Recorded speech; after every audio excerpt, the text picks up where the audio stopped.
Welcome to the Constance Love Johnson Show. Today we are going to be discussing, or I'm going to be presenting some information to you about the state and congressional legislators and about the process and about the people who work diligently for us to keep our laws sound and just and equitable.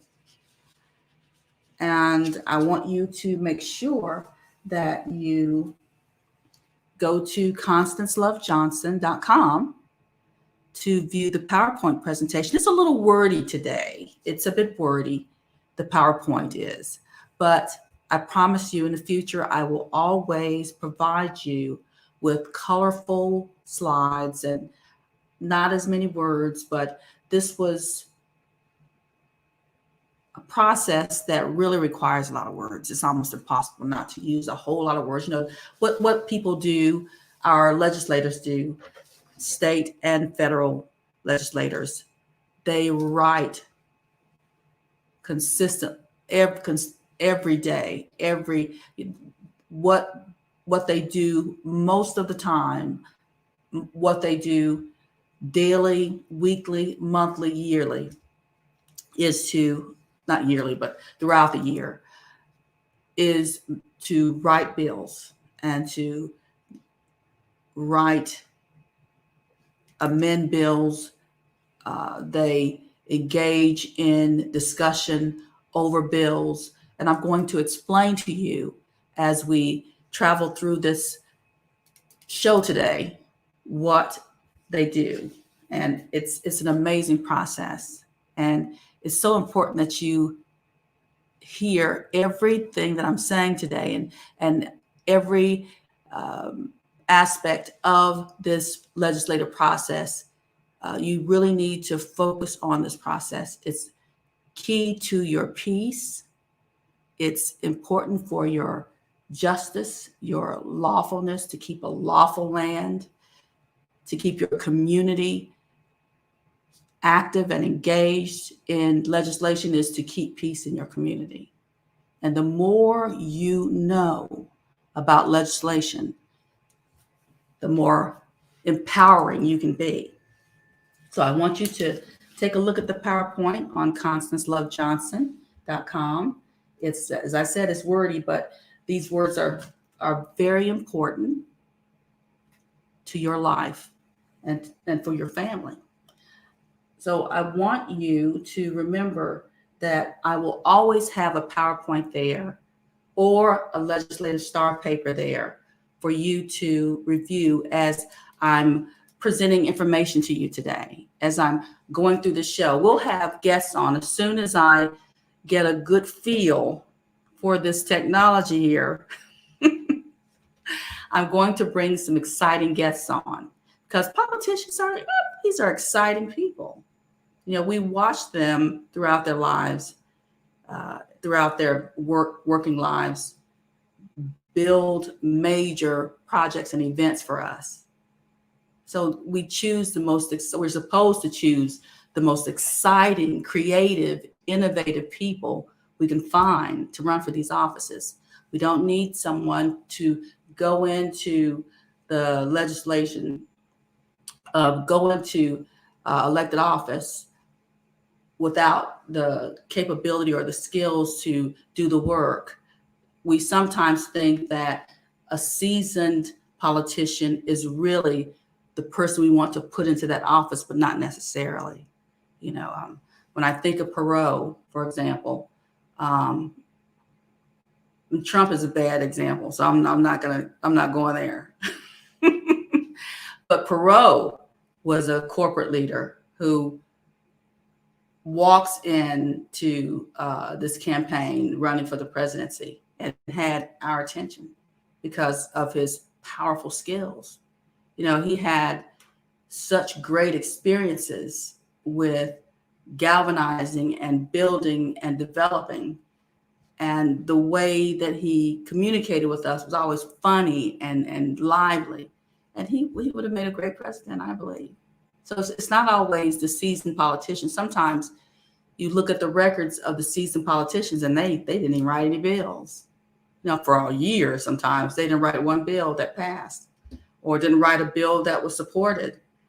I've written bills. What's great about this process is that it is your process.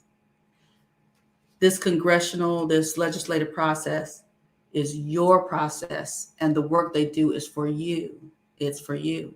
So you have the freedom and the right to participate in this process. And by law,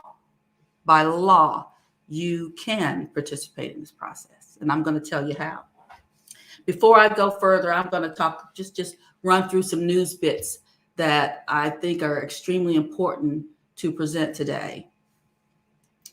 I'm really upset about the Rittenhouse trials. I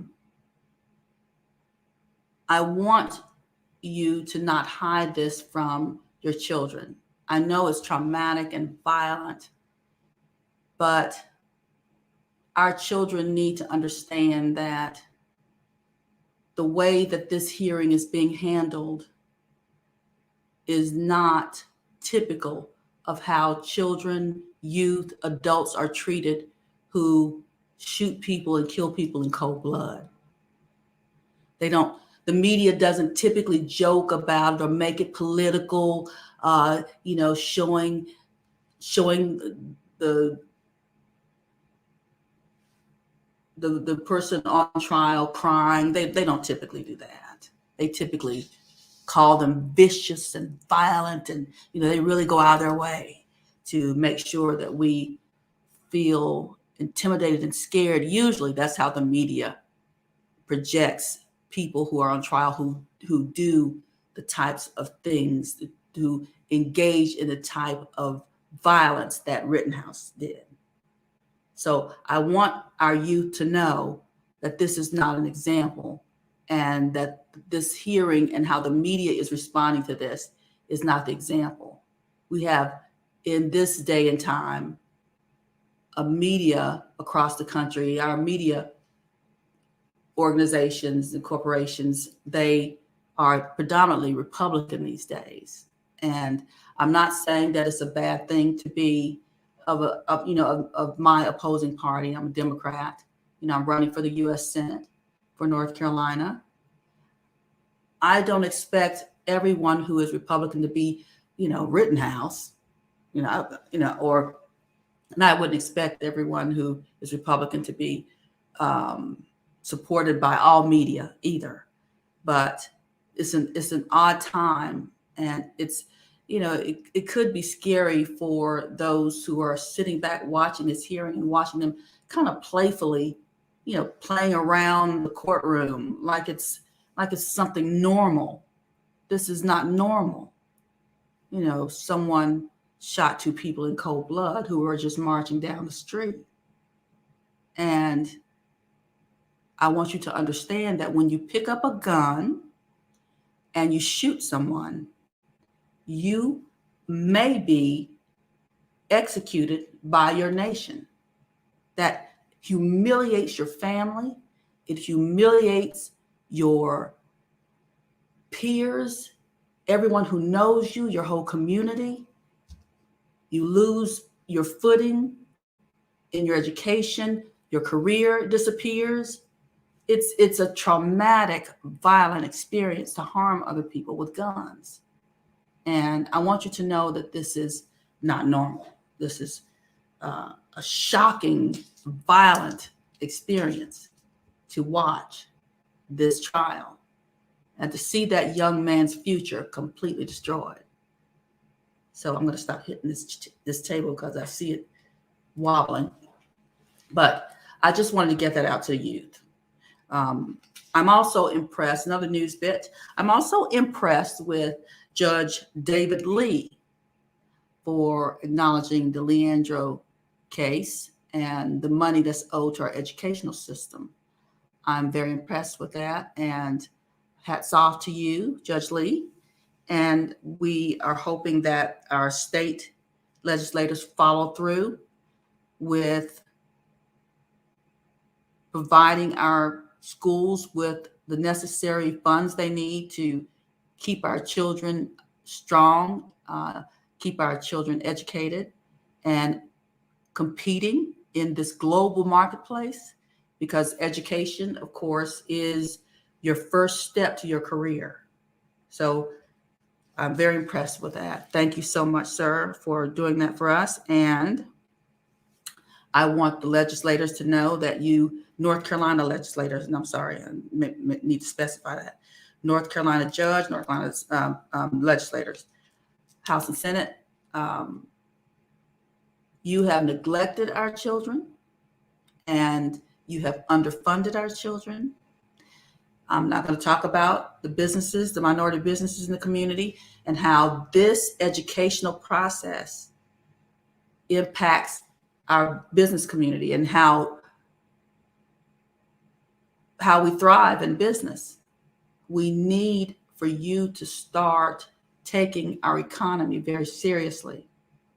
And we need a leadership that engages all people equally in education, receives the same funding, not the cute, pretty schools that, you even rob people to fund, Raleigh schools, Wake County schools. We love Wake County, but you cannot fund particular counties, particular schools. You have to fund them all, and you have to give them all equity. That's what the Constitution of North Carolina states.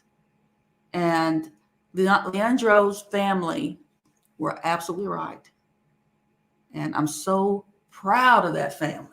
And I'm so proud of how our judicial system is stepping up, because I give the judicial system a hard time sometimes, but, because they treat our Black youth so violently and treat these police officers so lightly when they destroy the lives of our youth and Black men in this state and across the country.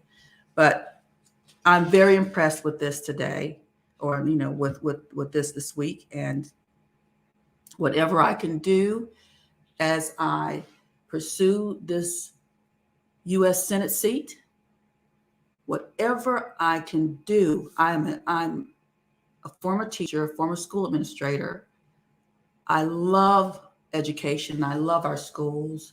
And I know that I have some great ideas to build the aptitudes of our students. It's imperative that I use the skills that I have to make it happen.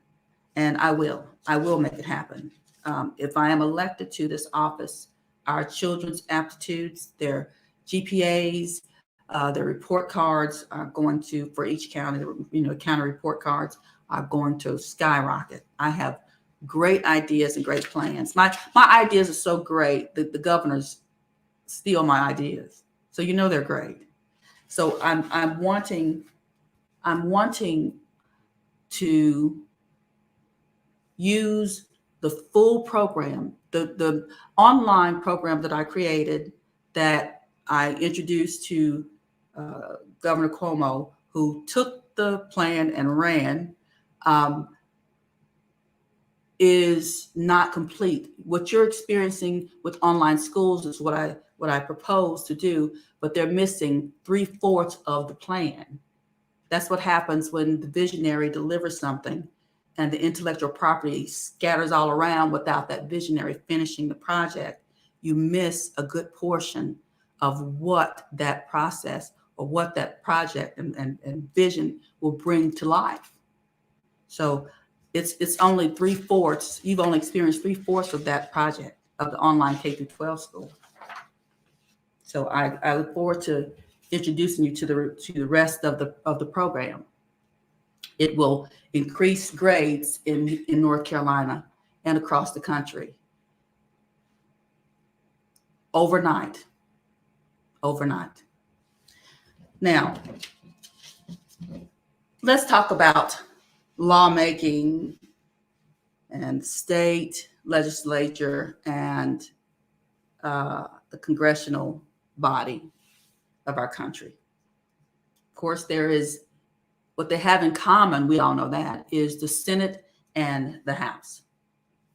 So we know that they both have the North Carolina State House is very powerful in North Carolina. As you know, we know that we have some issues with our state legislators because of the politics that are going on, and not being focused on growth, economic growth, and unity, but being focused on winning. It causes great confusion, and it stifles progress, that competitiveness between the parties. There's a way that parties can work together to bring about great results, and I know we're going to get there. But these are some committees, some state committees. We have education. Now there are 36, 42 standing committees. We'll just focus on those today. But some of the standing committees for the state are commerce, education, which includes community colleges, K through 12, and universities,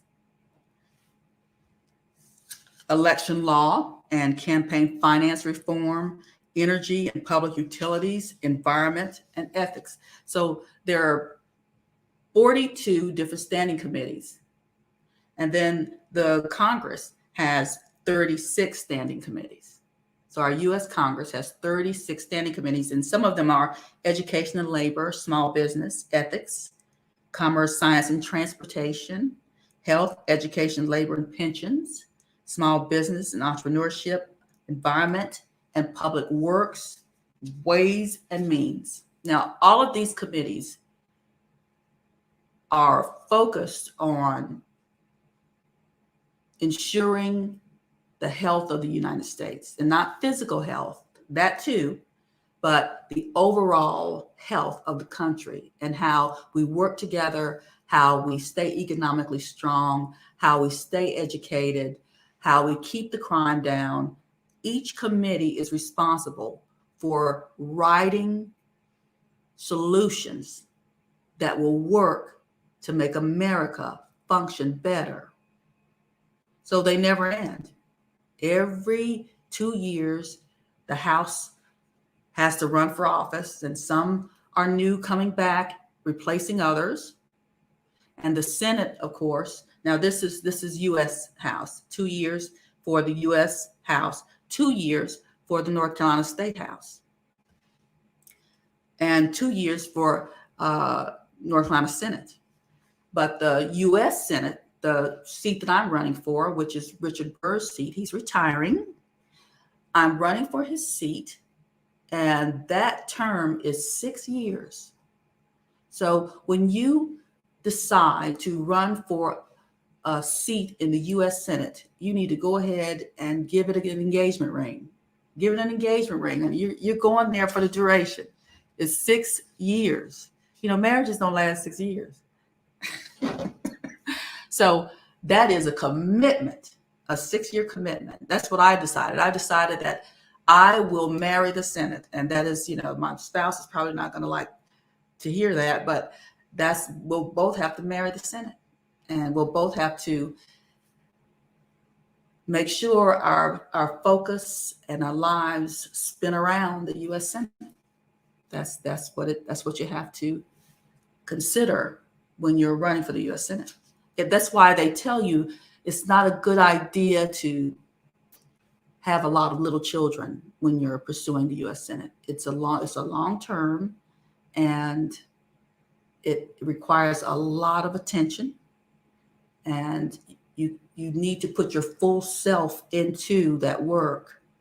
And it's the work of writing and bringing about solutions to solve our nation's problems.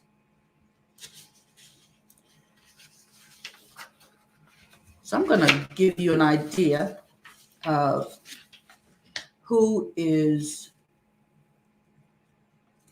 we're leaning on in North Carolina to get these solutions resolved, to get these problems resolved. I'll start with our North Carolina state key leaders, just the key leaders. I'm not naming everybody in the House. but just some key leaders. I'll name everyone in the U.S. House. That's North Carolina, from North Carolina, because that's just a few people. But just to give you an idea, so our governor is Roy Cooper. Our lieutenant governor is Mark Robinson. Our president pro tem is Phil Berger. House Majority Leader is John Bell, Representative John Bell. House Minority Leader is Representative Robert Reeves. Our Senate Majority Leader is Senator Kathy Harrington. Our Minority Leader is Senator Dan Blue. For the U.S. House, see where I am here. Our U.S. House, I'll list the key leaders. U.S. House of Representatives is Speaker of the House is Nancy Pelosi. She's the first woman to hold this office as Speaker of the House, and she is doing an amazing job. Oh, I keep saying I am going to wear everything she has worn to date if I get in that Senate, or when I get in that Senate seat. I love her whole presentation. So brilliant and empowering. She empowers everyone around her, and you have to keep your eyes on her, because you'll learn so much about the world listening to her, and how we really need to focus on. She focuses on the hard, intense problems, international problems, and she also focuses on the problems that most people don't typically focus on. Issues with women and issues with children. So it's enlightening and empowering to watch her work. Our House Whip is Jim Clyburn. Our Minority Leader is Kevin McCarthy. And minority majority is a party issue. I'm going to talk about that for a minute before I go to the Senate. I'm going to tell you that the Senate leaders. I'll go over the key leaders for the Senate before I go into the party issues. The president of the Senate is Kamala Harris. The majority Senate leader is Chuck Schumer.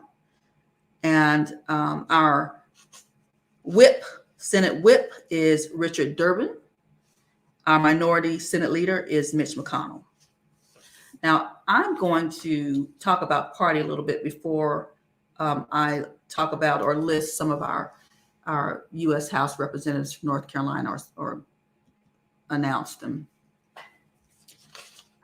When it comes to political party in the state or the congressional body, or when it comes to understanding how parties work together, how they make laws come to be,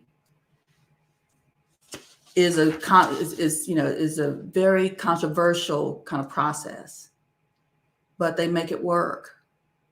One thing that we do as citizens, we'll bark at each other as Republicans and Democrats, but to make anything come to fruition through the Congress or the North Carolina State Legislature is to negotiate and agree and attend your committee meetings to make sure your voice is heard and to make sure that you read everything and understand it. I love public administration, because when I found public administration, when I found that field and I read the description of what a public administrator does, I said, that's me. That is me. I love everything about politics. I even love the controversial debates between the parties. And when I first started in public administration, I finished my first series of classes, all A's and B's, and I have not taken one law class. But it's just a natural thing to me. That's why I think this genetic thing is more than what we realize, because I have a lot of lawyers in my family, and I've always had lawyers in my family, And as I mentioned in my Facebook post, of the thousands that I send out every day, my great, great, great, great, four greats grandfather was a U.S. senator. Now, and then my great great grandfather really built towns, bought land and developed towns. Spencer, East Spencer, and half of Salisbury was under the development of my great great grandfather. And his brother, I believe, we're still trying to figure that out, was a U.S. House representative. So I believe the genes have something to do with profession. We got to look into that. But when I took those classes, it was as if just studying, I was so enlightened, and so I enjoyed it so much, just studying the topics and the legislature and everything that public administration involves brought me so much joy. So I just have to convince my state that I know more than all these people running, and I do. But I will show you how important it is for you to focus on parties. Parties can sometimes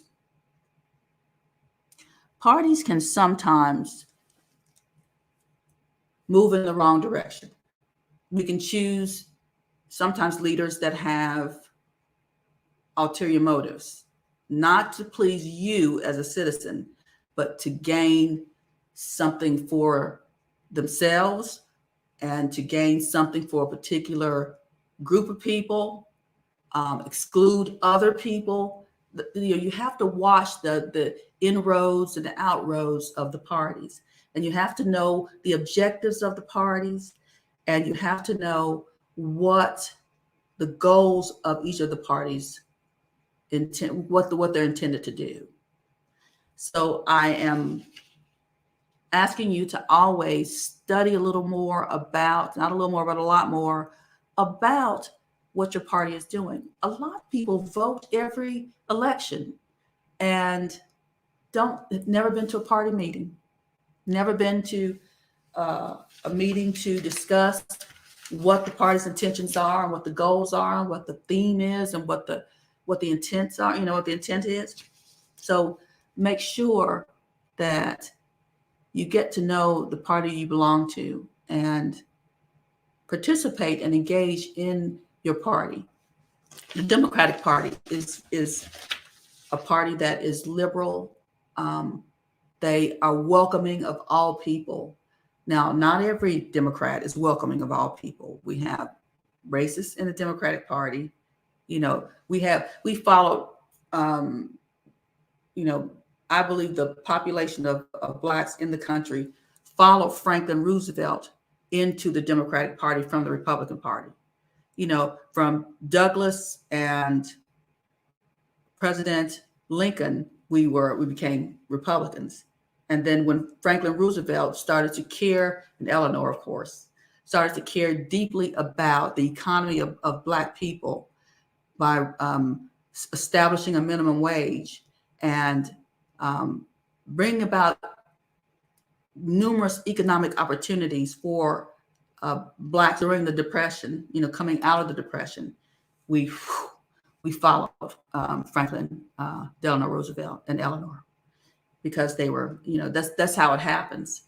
You treat people a certain way, you care about how they live, people will galvanize around you. That's how it works. I'm a little tough, but I pick on people who don't care about the people around them. If you don't care about this group of people over here and that group of people over there, and I'm watching their funds be depleted and their community depleted, you're going to get a hard time from me. I'm going to give you a hard time. That's who I am. Let me read off some of our great U.S. representatives from North Carolina. G.K. Butterfield, Deborah Ross, Greg Murphy, David Price just retired. He's retiring this year, which is, it's a sad thing. He's a dedicated Democrat. And so it's sad to see him leaving office. So we'll have to always remember how dedicated he was and always honor him. I believe he's going to do, I can't imagine him just retiring, period, and not doing anything else. But I believe he'll always be engaged in the political process because he was a great leader, David Price. Virginia Fox, Republican. Kathy Manning, Democrat. David Reuser, Republican. Richard Hudson, Republican. Dan Bishop, Republican. Patrick McHenry, Republican. Madison Hawthorne, Republican. Alma Adams, Democrat. Ted Budd. Now, Ted Budd is also, I call him Ted Bundy. But I call him that because he owns a gun shop. But I don't believe Congress, I don't believe our congressional leadership own gun shops. It's too intimidating for peers, and it's too intimidating for citizens to have a congressman that owns a gun shop. But that's his choice, and you're elected. So of course, our U.S. senators from North Carolina are Richard Burr, who is also retiring. That's the seat I'm pursuing. I'm pursuing Richard Burr's seat. And if, that seat is incredibly honorable. And he has, Richard Burr is a Republican. And I'm going to say, but he makes very good decisions. His votes are, based on what would bring North Carolina, what would bring the nation forward. That's what I've noticed about Richard Burr. I have to say that. Senator Burr is a just soul, I believe. That's what I've noticed in watching him work. And I'm studying elected officials all the time since I was about 23. So I keep my eyes on elected officials because I want to know what plans they're making, how they're voting, and where the state is moving and where the country is moving. So I keep my eyes on them. And that's how you know where we're going, by keeping your eyes on your elected officials. Tom Tillis is the second senator. We only have two U.S. senators per state. So we have how many senators? 100. Very good. So we have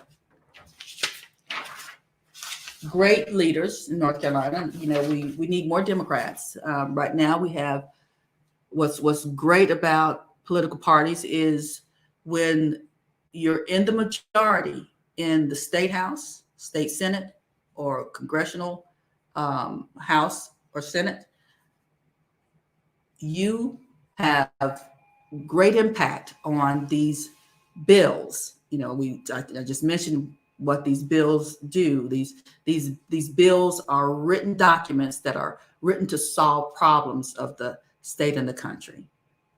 And when you have a majority in the House and Senate, State House and Senate, and you have a majority in the U.S. Congress, House and Senate, everything's going to go your way. Every bill that provides or stands as an example of the democratic ideals will flow right through. That's why voting and getting out to vote is extremely critical, because when you don't vote, you're going to lose your ideals. You're going to lose your problem-solving documents, the bills that will make your state and your nation pattern itself in the way that your party believes in, or that your party believes is the ideal way of life. So voting and knowing who to vote for, knowing which party this person belongs to, and the ideals of the party, that is critical to succeeding. Democrats are the people who believe in science. We're the people who believe in keeping our earth balanced. You know, our earth has rubber bands around it that keeps it in place, and it's called the gravitational pull. You know, we have environmental issues. If people are digging holes in every side of your planet to the core to suck out gas, let's hope that the earth is not running off gas. Let's hope that it's running off of something that God has put to keep it together, because if it's gas and we have control over whether it can stay within that gravitational pull, and we're digging big giant holes from every side of the earth trying to get gasoline, which we really don't need, who knows where we're going to be, you know, when that gravitational pull is released. Or yeah, I really believe that we need to evaluate that quite a bit more, our scientists, to determine how fracking impacts gravitational pull. But that's a whole different subject. We're getting off subject. So let me get back on subject. So vote for the party that believes as you believe, and make sure you know the people who are running for office and know their hearts, their souls, and know what they prefer when it comes to writing and bringing about solutions for the problems we have. Be careful not to put people in because they're cute, or they've held a different position that had some notability that may not coincide with the position they're running for. You know, I have an opponent that's running who had a pretty noble job, but has never done a thing in legislation. You know, it's a completely different fields, completely different duties. And you won't have to train me only on the process of which papers to use. But, to put someone into a position that's been trained to do something the complete opposite of what this job requires is not a good idea. So let's talk about bills. You know, bills are submitted by who? Congressional members or state reps, state senators. But you can also submit a bill. You have the right to submit a bill to your legislator. So you can pull up a mock bill or create your own kind of format and submit it to your legislator to consider submitting it to a committee for approval, to go before the General Assembly or go before the Congress to vote on it, to bring it into to make it a law or an act. So you are qualified to submit a bill to your legislator.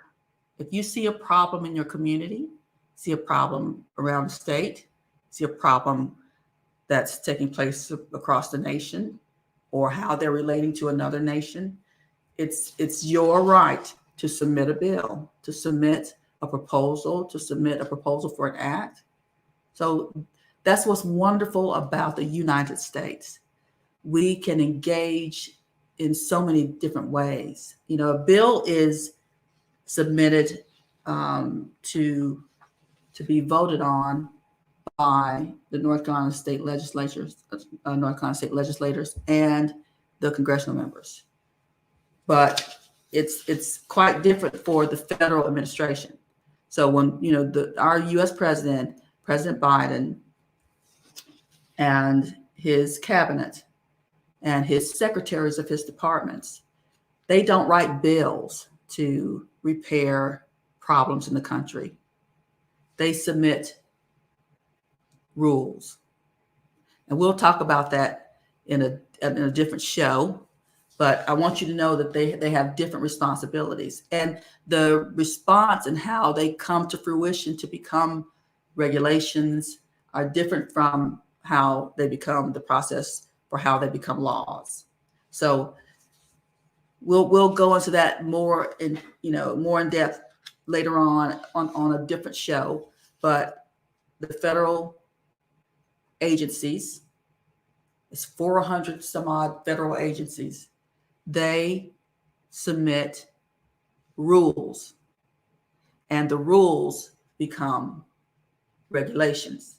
And they don't come together and vote on those rules like the Congress does. But what they do is they allow citizens to comment on them. And you comment simply by sending in a letter or going online to submit a letter. So the government is so interesting and so much fun, but most of what brings about laws and regulations is writing. I love writing, and creative writing is extremely entertaining for me, but I know it's also for you. So I know that you're going to engage more in your government by writing comments. And I'm going to tell you to review the Federal Register to get an idea of what those rules look like. And you can, once you look at some of those Federal Register listings and just follow along to see exactly how they become regulations, you can comment on those rules. And there is a book of regulations that, and I keep calling it a book of regulations, it's code of regulations that you can review to determine what's coming down the pike. Sometimes there are great contracts in the Federal Register that were submitted by the agencies, or the education department, agencies or education Department of Justice. These are all, and they have sub agencies, and they're so some departments are bigger than others, but they have contracts. They are making changes. They are improving a particular agency. The federal prisons belong to the Justice Department, U.S. Justice Department. They've been changing something there and changing a law. Some law has caused a change in a different area of that agency and requires this contract there and this contract there. And they have millions and trillions of dollars to contract, to hire vendors to finish work for them. So the Federal Register gives you a good head start on contracts. Even before they get to grants.gov, you can get an idea of what's coming down the pipe by looking at that. So that's just a little tidbit, because we will build Black businesses in North Carolina. That's what's going to happen, and we're going to help these governors across the country support us and receive pats on the backs and awards for helping Black businesses by giving them good contracts that will, of course, end up being great tax dollars, end up being great, beautiful communities. So know that that's coming. I promise you that's coming. And I may have to manhandle some people, a woman handle some people rather, but that is going to happen, because if anybody deserves a great economy in America, it's Black Americans. And I'm just saying it because of our historical experiences. We have governors now telling us that teachers can't add our histories to their lesson plans. I mean, now who are you to tell somebody we can't be a part of a lesson plan? You need to sit down and find out what's important in the history of Black Americans before you just omit everything that Black Americans have done from school systems. You don't even know what is critical that needs to be taught to our children, if no one else, in the school systems to keep them focused on education. You haven't even talked to us about it. It's just like me showing up at your door saying, I don't like how you talk, and I'm locking the door and you can't come out. I would never do that. Talk, man. Talk. Tell us about who you are. My plan as U.S. Senate, as a U.S. Senator, is to honor diversity. We don't have to talk about every single side of every culture, but we really do need to make sure that children love themselves. And to dismiss a group of people from the school system is telling our children that your grown parents don't have any control over us kicking them out of the school systems.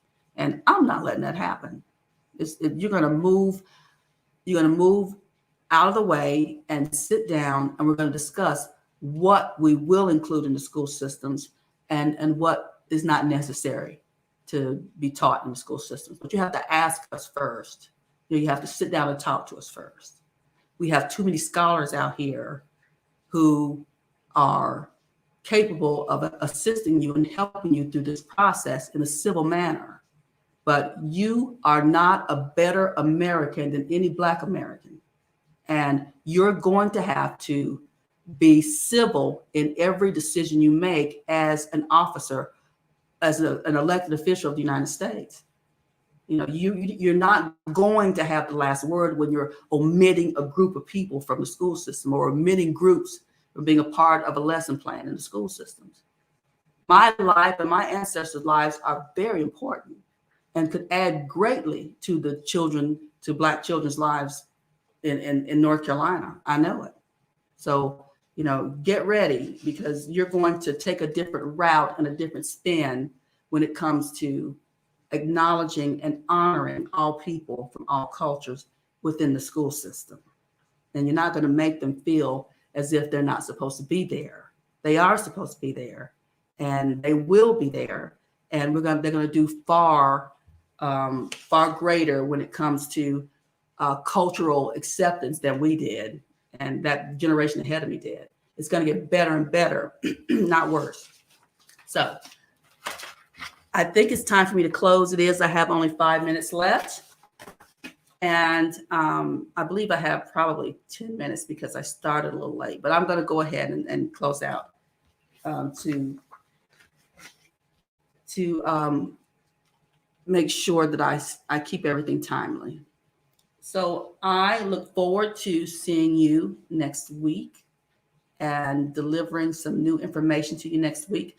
I believe I have a guest next week. I'm trying to make sure that this technology flows and that I have a good feel for it. I had an overlay that was supposed to start the show, and I got my logo up there. You can see that up there. I managed to get that up there.